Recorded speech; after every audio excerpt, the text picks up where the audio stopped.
జూబ్లీహిల్స్ ఎన్నికల ప్రచారం పీక్స్ కు చేరింది. రేపటితో ఎన్నికల ప్రచార పర్వం ముగియబోతుంది. ఆదివారం సాయంత్రం 5 గంటల వరకే ప్రచారాన్ని నిర్వహించడానికి అవకాశం ఉంది. 11న జూబ్లీహిల్స్ ఎన్నికలకు పోలింగ్ జరగబోతున్న నేపథ్యంలో ప్రచార పర్వంలోకి పార్టీల అగ్రనేతలు కాంగ్రెస్, బీఆర్ఎస్, బీజేపీ విస్తృతంగా ప్రచారం చేస్తోంది. కాంగ్రెస్ నుంచి సీఎం, డిప్యూటీ సీఎం, మంత్రులు ప్రచారం చేస్తూ ఉన్నారు. డివిజన్ల వారీగా హస్తం నేతలు తిరుగుతున్నారు. బీఆర్ఎస్ నుంచి ప్రచార బాధ్యతను భుజాలపై వేసుకున్నారు కేటీఆర్. రోడ్ షోలతో ప్రచారాన్ని నిర్వహిస్తున్నారు కేటీఆర్. ఇక బీజేపీ తరపున కిషన్ రెడ్డి, బండి సంజయ్ ప్రచారాన్ని చేశారు.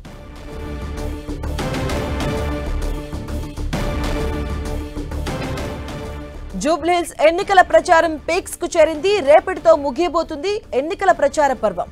ఇక ఆదివారం సాయంత్రం 5 గంటల వరకే ఈ ప్రచారాన్ని నిర్వహించుకోవచ్చు. ఈ నేపథ్యంలో 11న జూబ్లీహిల్స్ ఎన్నికలకు పోలింగ్ జరగబోతున్నాయి.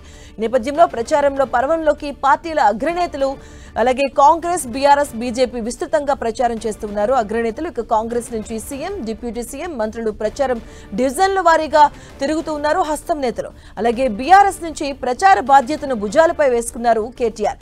రోడ్ షోలతో ప్రచారాన్ని నిర్వహిస్తున్నారు కేటీఆర్. ఇక బీజేపీ తరపున కిషన్ రెడ్డి, బండి సంజయ్ ప్రచారం చేశారు.